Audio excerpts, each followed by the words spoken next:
আপনারা দেখতেছি আসলে আপনারা বিচক্ষণ না। আপনারা আসলে কোনো কিছু জানার জন্য কেন আপনারা এখানে বসেছেন আমি জানি না। আমি অনেককে ফলো করেছি, আপনাদের দৃষ্টি অন্যদিকে। আমি যখন এরকম কিছু দেখি এগুলো কিন্তু আমাদের সহ্য হয় না।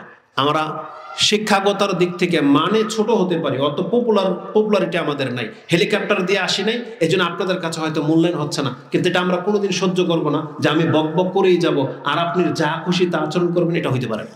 কারণ আগেই বলেছি আমরা খেলতামশা করার জন্য এখানে বসি নাই। আমি কিন্তু এখানে কোরআনের আয়াত বা হাদিস আমি আপনাকে শোনাচ্ছি। আমাকে ইগনোর করা মানে আপনি কোরআনের আয়াতকে অস্বীকার করতেছেন। কারণ আমি তো নিজের কথা বলতেছি না, যেটা আমার নিজের কথা। অতএব যতক্ষণ বলেছে এখানে বসবেন, আপনাকে কথা শুনতে হবে। আর আপনার ব্যস্ত থাকলে আপনি যেতে পারেন, কোনো আপত্তি নেই আমাদের। কারণ আমি একটা সময় নিয়ে এখানে এসেছি, আমি আমার বিষয় পুরো করে এখান থেকে উঠবো। আপনার ভালো না লাগলে আমার কিছু করার নাই, আপনাকে উঠে যেতে হবে। কিন্তু আপনি যদি বসেন তাহলে এতটুকু আমি আপনাকে বলতে পারি, আপনার অকল্যাণ হবে না ইনশাল্লাহ। আপনি এখান থেকে উপকৃত হওয়ার মতো বহু কথা আপনি পাবেন, এটা বিশ্বাস রাখতে পারেন। আর যদি মনে করেন যে কথাগুলো কোরআন হাদিস থেকে হচ্ছে, তাহলে আল্লাহ এবং তার রাসূলের খাতিরে, তাদের মর্যাদার খাতিরে আপনাকে কথা শুনতে হবে। আর যদি কথা আল্লাহ এবং তার রাসূলের না হয়, আপনি বলবেন বক্তা আপনি থেকে উঠে যান, আমি উঠে যাব। কিন্তু কোরআনের কথা হলে আপনাকে মানতে হবে। এই জন্য আদার্স সাইডে কি হচ্ছে না হচ্ছে আপনার দিকে কান দিয়েন না। আর সবচেয়ে বড় কথা হচ্ছে, কোরআনে আল্লাহ সুবহানাহু ওয়া তাআলা স্পষ্ট ভাষায় বলেছেন, কোন জাতি জ্ঞানী হওয়ার প্রমাণ হলো, বুদ্ধিমান হওয়ার প্রমাণ হলো তারা কথা মনোযোগ সহকারে শুনে। এটা হচ্ছে বুদ্ধিমান জাতির পরিচয়।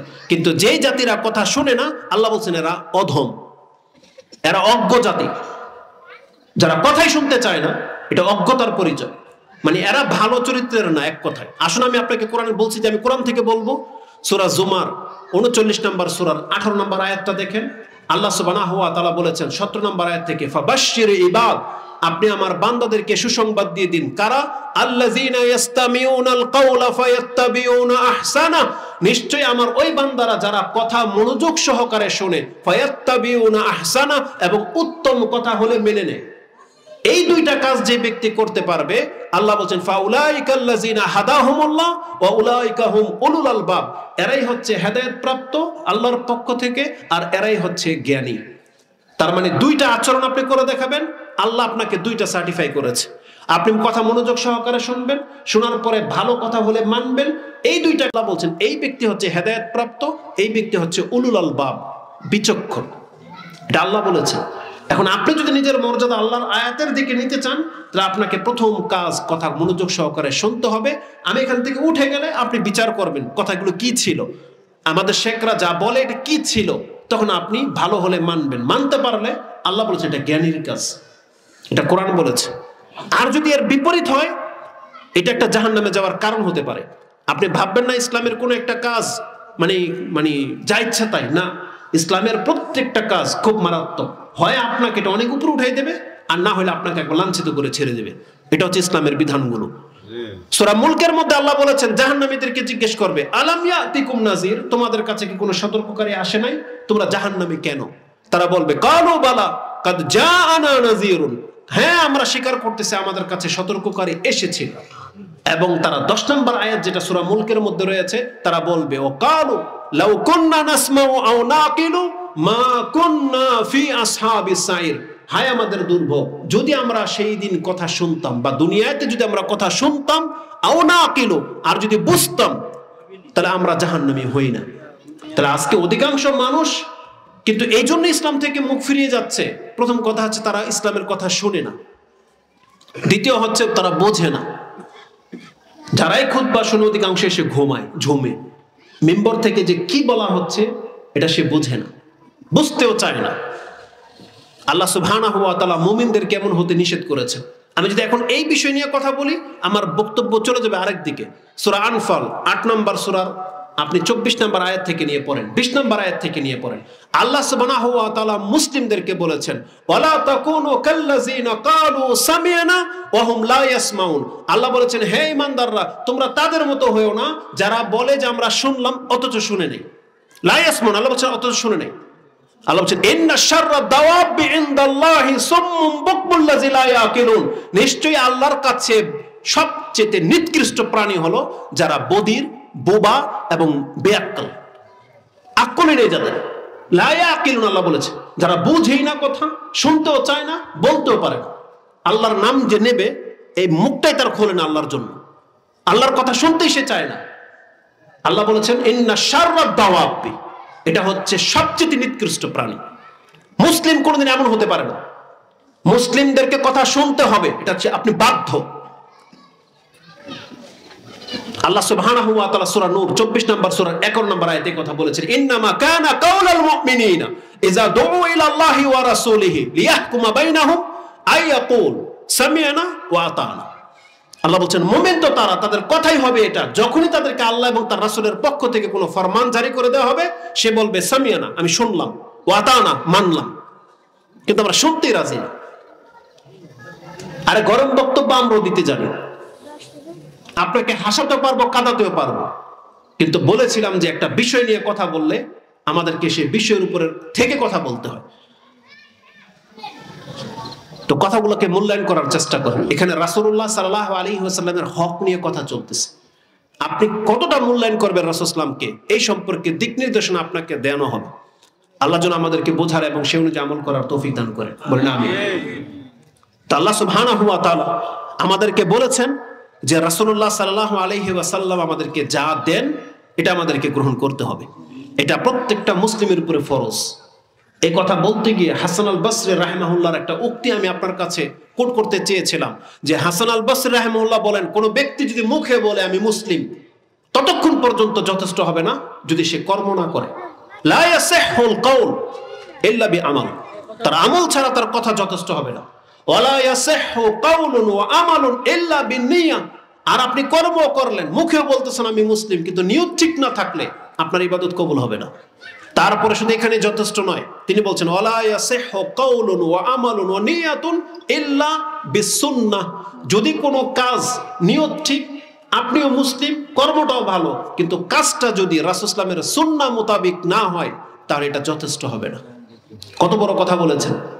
আপনি মুসলিম মানে আমরাও সবাই মুসলিম, কর্ম করলাম ইসলামী কোন একটা কাজ, নিয়ত ঠিক, কিন্তু পদ্ধতিটা রাসূল সাল্লাল্লাহু আলাইহি ওয়াসাল্লামের মতন হয় নাই, তিনি বলতেছেন এই আমল গ্রহণযোগ্য হবে না। আমি উদাহরণ দেব কিছু আমলের, তাহলে আপনি বুঝতে পারবেন যে কি বলেছেন তিনি। আরেকজন তাবি, প্রখ্যাত তাবি আব্দুল্লাহ ইবনে আব্বাস রাদিয়াল্লাহু তাআলা আনহুমার ছাত্র, তার থেকে একটা উক্তি করা হয়েছে। তিনি বলতেছেন লা ইউকবালু কাউলুন ইল্লা বিআমালিন, তার মতো হুবহু কথা ওখানে আছে লা ইয়াসিহু, আর তিনি বলেছেন লা ইউকবালু, লা ইয়াকবালু, কবুল করা হবে না, কবুল যোগ্য হবে না। মুখের কথা আমলবিহীন, তারপরে বলেছেন মুখের কথা আমলও কবুল হবে না নিয়ত সঠিক না হলে। মুখের কথা আমল এবং নিয়ত যদি সঠিক হয় ততক্ষণ পর্যন্ত কবুল হবে না ইল্লা বিনিয়াতু মুআফাকাতিন লিসুন্নাহ, যদি ওই নিয়তটা রাসূল সাল্লামের সুন্নত মুআফিক মোতাবেক যদি না হয়। তার মানে আপনি যে কোনো একটা ইবাদত নিয়ে নেন, আমি আর আপনি মুসলিম, নিয়ত ঠিক, আল্লাহর জন্যই করতেছি কাজটা, কিন্তু কাজটা যদি রাসূলের মতো না হয়ে নিজের মতো হয়, আল্লাহ এটাকে ছুঁড়ে ফেলে দিবেন। যেই কাজটা করেছিল মক্কার মুশরিকরা, যেই কাজটা করতেছে ইহুদি নাসারারা, কারণ তারাও আল্লাহর ইবাদত করে কিন্তু নিজের মতো করে। আমি সে আলেমের নামটা হয়তো মনে নেই আমার, আমাদের শেখদের দার্সে বসে একজন ব্যক্তির কথা শুনেছিলাম, ইউরোপের কোন একটা ঘটনা। তাকে কোন এক খ্রিস্টান বলেছিল যে আপনারা মুসলিমরা বলেন আপনারাই জান্নাতি, আমরা জাহান্নামী, আপনারাও আল্লাহর ইবাদত করেন, আমরাও আল্লাহর ইবাদত করি, ধরে নেন, তাহলে আপনারা কেন মুসলিম, আমরা কেন, আপনারা কেন জান্নাতি, আমরা কেন জাহান্নামী? একজন আলেমকে প্রশ্ন করেছে এক খ্রিস্টান, যে আল্লাহর ইবাদত আপনারা করেন, আমরাও তো সে আল্লাহর ইবাদতই করি। কত চালাকি করেছে, সে ঈসা আলাইহিস সালামের ইবাদত করি কথা বলে নাই, বলছে আমি ধরেন খ্রিস্টান, কিন্তু আমি ওই আল্লাহর ইবাদত করি যেই আল্লাহর ইবাদত আপনি করেন, তাহলে আপনি কেন জান্নাতে যাবেন, আমি কেন জাহান্নামে যাব? এটা প্রশ্ন করেছে কোন এক শেখকে। সুবহানাল্লাহ। শেখ যেহেতু জ্ঞানী, তিনি বলেছেন ওই খ্রিস্টানকে, হ্যাঁ তোমার কথা সত্য, আমরা জান্নাতে তোমরা জাহান্নামে, এটা এই জন্য তুমি আল্লাহর ইবাদত করো যেভাবে তোমার ভালো লাগে, যেভাবে তুমি পছন্দ করো, আর আমরা মুসলিমরা আল্লাহর ইবাদত করি যেভাবে আল্লাহ পছন্দ করে। এই দুই কথায় পার্থক্য নাই? একজন ব্যক্তি নিজে যেমন ভালো লাগে, নিজের কাছে যা মনে হয় তাই করে, আরেকজন ব্যক্তি ওইভাবে আমল করে যেভাবে আল্লাহ বলেছেন সেভাবে, কোনটা বেশি গ্রহণযোগ্য হতে পারে বলেন তো দেখি? তার মানে যেইভাবে আল্লাহ চেয়েছেন সেইভাবে। আল্লাহ যে কোরআনটা আপনার কাছে নাজিল করেছে কি জন্য? এটা চুবে পানি খাওয়ার জন্য? কি জন্য? রাসূলের হাদিসের বই এত এত বই কি জন্য? ওগুলো শুধু তাবিজ করার জন্য? কি জন্য? আপনার ঘরে লটকায় রেখে একটা ঘুরবেন যে একজন বুখারী শরীফ, একজন মুসলিম শরীফ, গলার মধ্যে ল্যাম্পপ্লেট লাগিয়ে আপনি ঘুরবেন কি করার জন্য? শুধু চুমো খাওয়ার জন্য? এটাই তো আমাদের দিন, এটাই তো আমাদের ধর্ম। আমাদের ধর্মের সব কথা কোথায় লেখা আছে? কোরআনে আর হাদিসে। কিন্তু এটা তো আমাদের আমল করার জন্য। কিন্তু আমাদের ব্যক্তি জীবনে কত কি আমরা করে ফেলতেছি। বিয়ে শাদী করলাম, কোনোদিন হুজুরকে গিয়ে জিজ্ঞাসা করেন নাই হুজুর সুন্নতি তরিকাটা কি? জিজ্ঞেস করেছেন আজ পর্যন্ত? জিজ্ঞেস করেন নাই। নিয়ম আপনারা বানান, নিজেরা প্ল্যান করেন কিভাবে বিয়েটা হবে। ওই চাস্তো ভাই বলতেছে আমি কিন্তু হলুদ কাপড় পছন্দ করলাম, একজনে বলতেছে না না না লালটা হইতে হবে। মহিলাদের কাছ থেকে নিচ্ছেন ওই দাম দুবলা কিন্তু থাকতে হবে, একজন বলছে না মোটকাও থাকতে হবে। নানি দাদির কাছ থেকে নিয়েছেন বিয়ের তরিকা কি? বউকে প্রথম দিন নিয়ে আসলে কি করতে হবে? বলছে পাটা বিছাইতে হবে, পুতাও রাখে, সরিষার তেল, দুব্বা, আবার আম পাতাও লাগে। এটা কোন কিতাবে আছে? আরে হিন্দু পর্যন্ত ফেল করে দিয়েছে। হিন্দুও ফেল আপনাদের চরিত্র দেখলে। হিন্দুদের বিয়ের মধ্যে এত কিছু লাগে না, এগুলো সব আপনার নানি দাদির ওয়াহি। আমাদের নিজের চোখে দেখা, মুসলিম বউকে নিয়ে আসছে প্রথম, আবার প্রথম কোলে স্বামীও নেয় না, দুলাভাই কোলে নেয়। কোলে নিয়ে এসে পাটাপুতার মধ্যে দাঁড় করায়। তারপর নিজে দেখেছি কুলা আছে না, কুলা মোমবাতি না আগরবাতি বা কুপি দিয়ে সরিষার তেল দিল পুতার মধ্যে, মাথা থেকে ঢাললো, পুতা বেয়ে নিচে পড়তেছে। আল্লাহ জানি ধর্ম থেকে আসছে। আবার তারা নিজেদেরকে মুসলিম বলে দাবি করে। আমি এক ব্যক্তির বিয়ের সাক্ষী। তার 3 নাম্বার বিয়ের সময় কি করেছে জানেন? প্রথমে তাকে কবুতরের সাথে বিয়ে দিছে। বুঝছেন কেন? আগে জোড়া করলো। আজীব তাপসা, মানে কোত্থেকে যেগুলো আসে সুবহানাল্লাহ। খাতনা করানো হয়, খাতনা। খাতনার আগা চামড়াটা কি করে? আমরা যদি আসলে এগুলো বলি সুবহানাল্লাহ আমাদের ঘৃণা লেগে যাবে যে এটাও ধর্ম।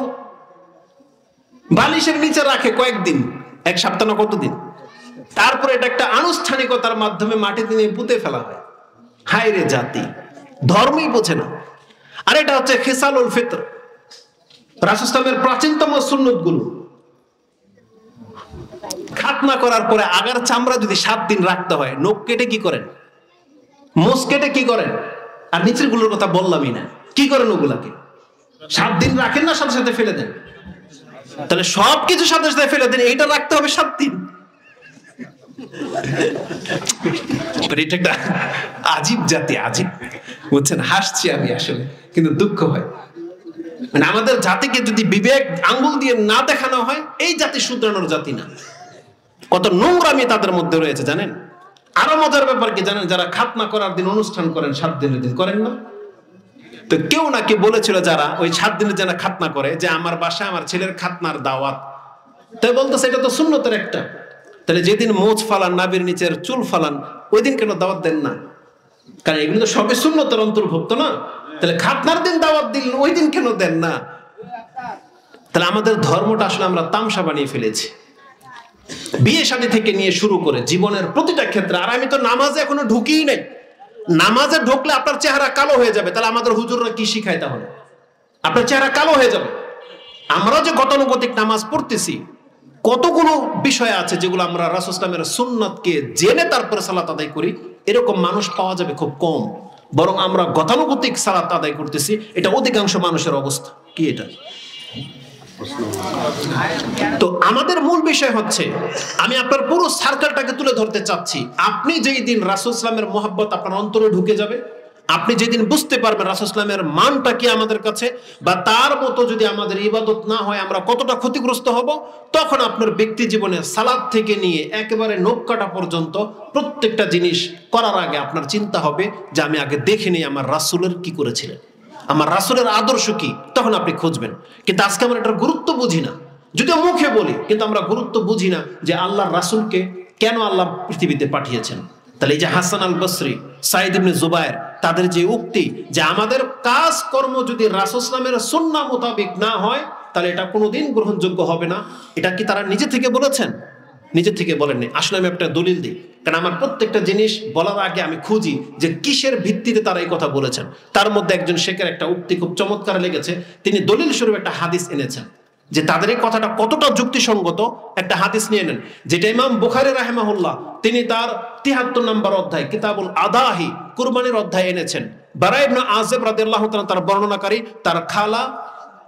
তার খালু আবু বুরাইদা তার একটা হাদিস নিয়ে আসছেন।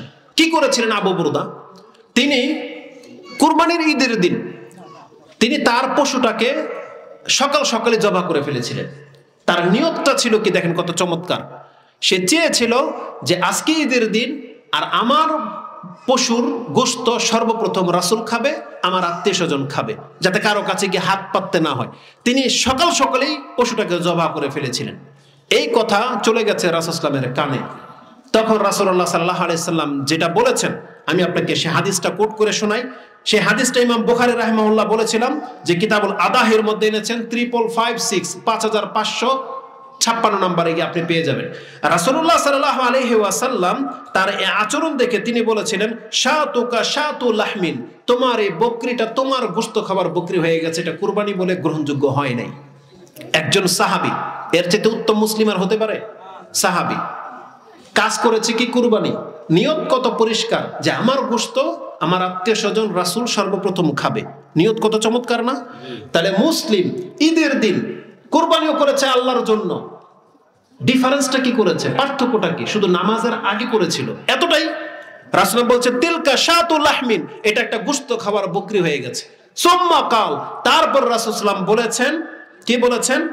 মান যাবাহা ক্বাবলা সালাহ ফাইন্নামা ইয়াজবাহু লিনাফসি, যে ব্যক্তি নামাজের আগে জবাহ করলো সে এই বকরি নিজের জন্য জবাহ করলো। ওমান যাবাহা বাদা সালাহ ফাকাদ তাম্মা নুসুকুহু ওয়া আসাবা সুন্নাতাল মুসলিমিন, সেই ব্যক্তি তার কুরবানির নেকি পুরা পাবে এবং সে মুসলিমদের সুন্নত তরিকায় সেই কুরবানিটা করতে পারবে। তাহলে এটা হচ্ছে দলিল। আপনি চিন্তা করে দেখেন তো, এই ব্যক্তির অপরাধটা কি, সাহাবীর অপরাধটা কি?